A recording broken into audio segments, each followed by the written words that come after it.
for God. You can't do the work for himself. And you cannot borrow the tools from the devil to work for God. I see a lot of things happening in ministry today. If you must do ministry well, you must do your best for God and leave the rest. You don't need to help God. If God has given you the mandate now to pastor 5 members, do everything to pastor it with all your heart and leave the reward for God. Even the people that pull crowd and the people that does not pull crowd, all they are doing the assignment. What matter is your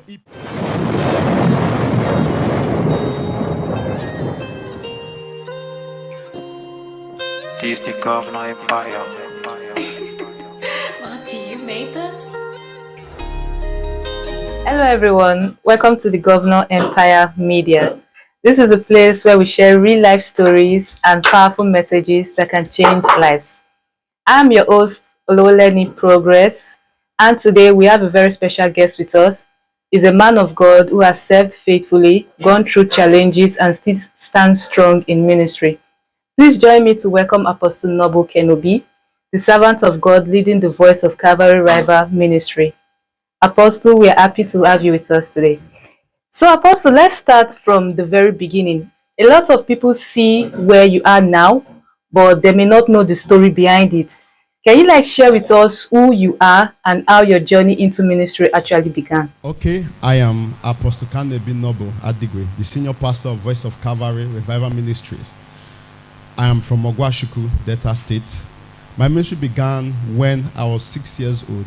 I was in Apostolic Church, Christ God Apostolic Church, where they gave a prophecy to me, telling my mother I'm going to be an apostle.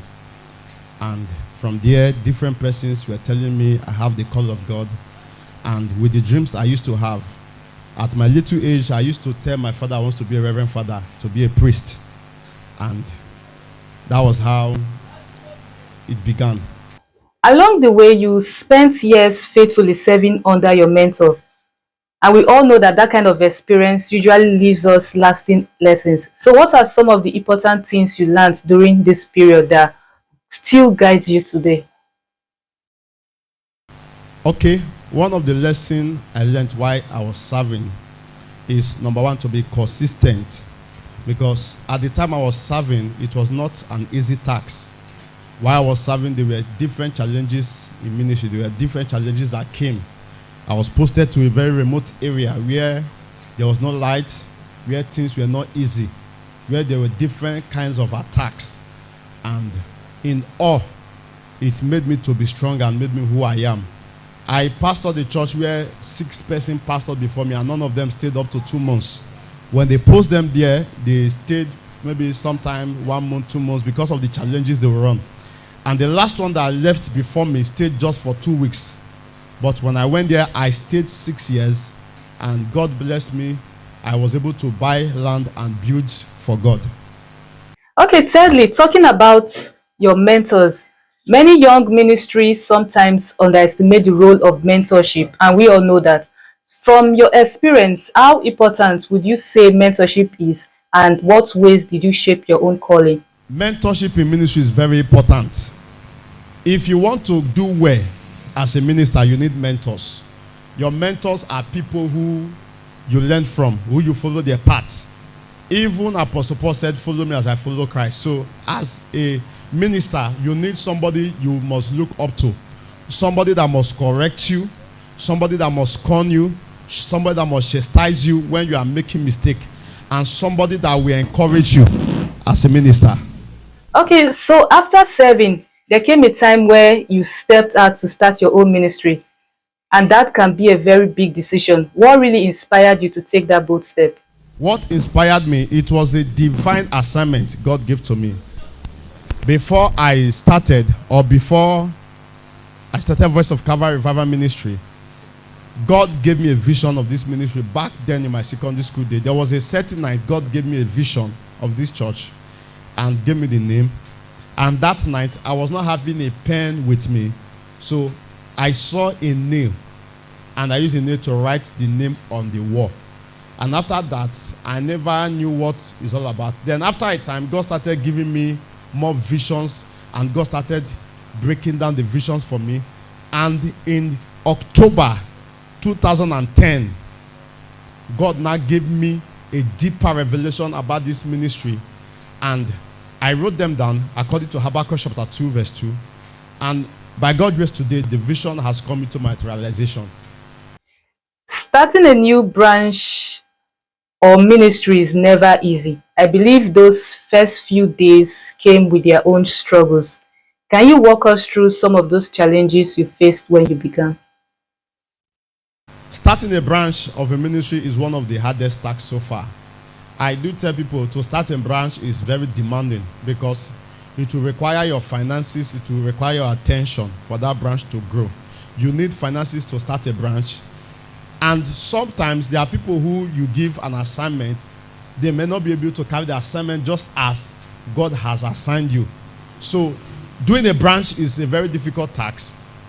This generation we have so many people who don't want to serve. So it is very difficult to run a branch without you putting your effort. If the branch must succeed, you need to add. You must put your input into that branch must be very high for the branch to stand. So I do advise most pastors, if you don't have the capacity to start a branch, it's better you don't start, because we don't have faith ministry. We only have faith branches. If you are having a branch that is not growing, the best advice I can give to any pastor, close that the branch. If not, the pressure of ministry can kill a pastor. And that's why you've discovered that so many pastors, even at their young age, in their early 30s, 40s, and 50s, they develop high blood pressure because they are trying every possible means to meet up, to make sure that the branch hold. The work is not your work, it is God's work. If you take it as your work, you will put effort, and yet your effort will fail you. Okay, I remember there was a time when a fire broke out in your church and everything was destroyed. That must be a very heavy moment for you. How did you handle it emotionally and spiritually? Well, that morning around 1:30 a.m. I was called. That was September 2022. So this is, by this September, it will be 2 years now.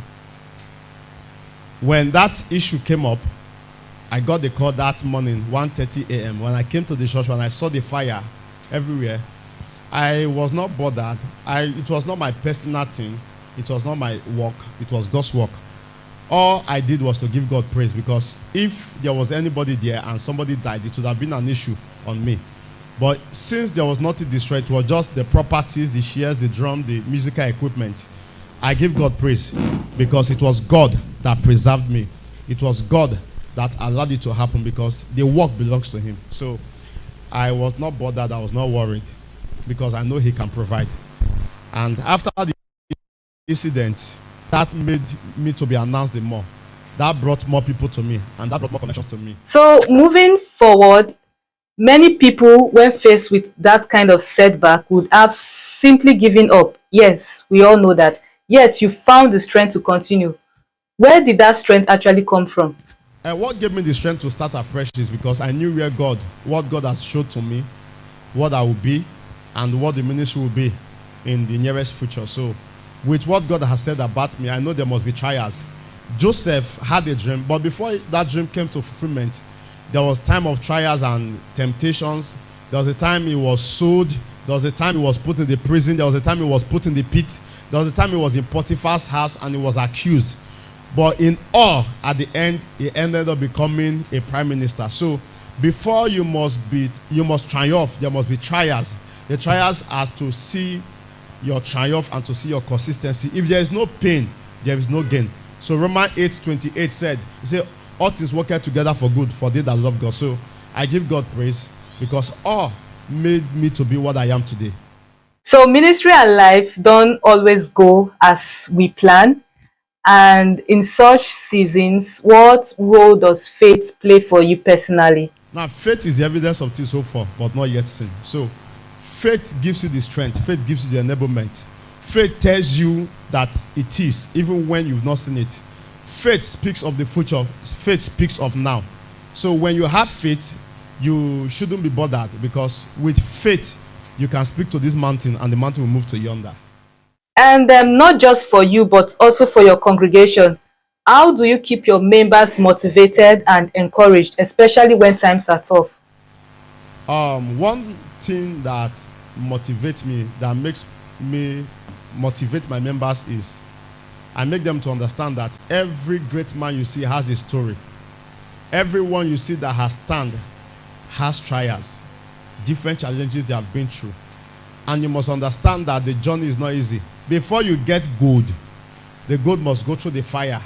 The fire is what refines the gold to become beautiful as it is. So you must go through the fire. Even when Shadrach, Meshach, and Abednego went through the fiery furnace of fire, God was with them, and the fire never consumed them. So no matter the challenges of life, the challenges can never swallow you. You don't tell your problem you have. You don't tell your God you have a problem. Rather, you tell your problem you have a big God.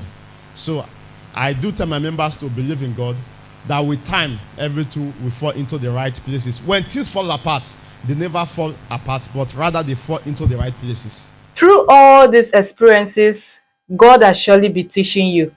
What would you say has been the biggest lesson He has taught you through all these trials? One of the biggest lessons that I learned is to serve God and to love God. Because I've been accused, I've gone through all kinds of temptations, I've gone through a lot of things, I've seen terrible things, I've been attacked severally, but in all, God saved me and God brought me out. I've seen life-threatening challenges and God brought me. There was a time I was driving, my car caught fire, but I heard the voice of God that spoke to me, say, come down from this vehicle. I came down and the car exploded and nothing happened to me. There are several things that I've seen. I've seen different kind of attack. God saved me. I've entered into the den of kidnappers. God saved me. I've entered into different attack and God was here for me. So one thing I tell people is just to believe in God, because with God, all things are possible. So looking ahead, when you think about the next 5 to 10 years to come, where do you see your ministry going? And what picture do you really have in your heart for the future? In the next 5 to 10 years, I'm seeing my ministry in a great height. I'm seeing my ministry in realms where men will be wondering, say, how come he got to this extent? Because before I started this ministry, God showed me the vision of this ministry, and God showed us invading nations. God showed us taking us to nations. And for him to show me that truly he was God, I have been privileged to travel to 11 nations to preach the gospel. And it came by favor. I never made any expenses. I never put in my money. All efforts were not made by me. And those were just signs of where he was taking me to. God has privileged, helped me. I've been privileged to meet with men, meet with people that matters. So I know my ministry will be going far. But all I just need to do is to be consistent in whatever I do, because the strongest charm so far is consistency. Okay, so there are many young ministers out there who feel called but are struggling with doubts or challenges. From your own journey, what advice would you give to such people? What I would tell every young minister, or the advice I can give to every young minister, is to be faithful. God that has called you will make a provision for you. If you must do ministry and succeed in ministry, if you must do ministry and you will not be a castaway, and Jesus will not say, you prophesy in my name, you delivered in my name, and I know you not. If you must not experience those things, you must be a minister without blemish. How can you be a minister without blemish? Doing your best and leaving the rest for God. That is it. You can't work for God. You can't do the work for himself. And you cannot borrow the tools from the devil to work for God. I see a lot of things happening in ministry today. If you must do ministry well, you must do your best for God and leave the rest. You don't need to help God. If God has given you the mandate now to pastor 5 members, do everything to pastor it with all your heart and leave the reward for God. Even the people that pull crowd and the people that does not pull crowd, all they are doing the assignment. What matter is your importance in heaven and your impact on earth. If you are doing ministry and your people does not feel your impact, and people are not touched, people are not blessed, no matter the crowd, you are doing nothing. So what advice I will give to every minister is to be diligent, to be consistent, and to wait upon the Lord. Of course, we know ministry doesn't stand alone. You also have personal life and family. How do you balance all these demands without losing yourself? And one thing I tell people, ministry has its time and family has its time and every other thing. But what I tell people is, if you don't have a successful home, you can't have a successful ministry. Marriage is terrible. There are challenges in marriages, and marriage is also a blessing. So if you must balance your ministry, number one, You must do well to balance your home. If you cannot have a good home, if you cannot take care of your home, you can't take care of people. And two, as a minister, what I would tell most pastors who are going to full-time ministry, before you go into full-time ministry, make sure you have something you do first. Make sure you have something generating money for you. A lot of pastors has said so many things, have lied, maybe because of the stomach's sake, because of they want to feed and they want to meet up. One thing you must understand is you must do everything possible to work hard to make ministry work. Ministry demands from you. What you put into ministry is more than what anybody will put, because it is you that understand your vision more than any other person. So when you understand your vision, you must put your life into it. There are sometimes I've sold my car to do ministry. I've sold properties. I've put things into ministry. Like presently, I know how many times I've sold my car to make sure I buy one or two things to make sure the ministry stands. And a lot of people will see the glory, but they never knew the prices we have paid. So as a minister, you need to put your effort. You must put your effort first before people will put for you. If you have not added, if you have not done anything, people are not ready to build for you. So as a minister, I will advise every minister to make sure they look for something to do. Even Apostle Paul weave baskets. Peter was a fisher of men before God called him to become a fisher of fish, before God called him to become a fisher of men. So if you must enjoy ministry and do ministry, ministry demands so much from you. You must put before ministry will start blessing you. Finally, Pastor, if the world was listening right now, what message would you want to leave with everyone through your ministry? Okay, one of the messages God has given to us is to preach the message of Christ. So we should preach his message, preach his coming, we preach deliverance. And I will tell everyone that is hearing me, every viewer, that if you must make impact on earth, you must live a life of Christ. Without Christ, you will end the crisis. When you have Christ, you have everything. Even if you don't have a private jet, you don't have a limousine, you don't have a Lamborghini, Ferrari. When you have Christ, you have all you are looking for. And with Christ, everything are made available for you. So what I would tell my viewer is to believe in Christ and to follow him. Wow, what a wonderful time we just had with Apostle Noble Kanebi. Thank you very much, sir, for sharing your story and inspiring us God today. bless you. And to Thank all you. our listeners, thank you for staying with us. Please don't forget to like, share, and follow the Governor Empire Media on all our platforms so you can enjoy more of our programs.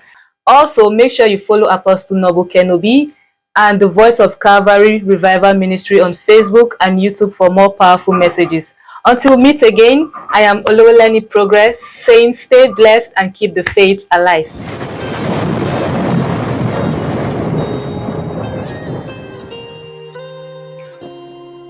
This the Governor Empire.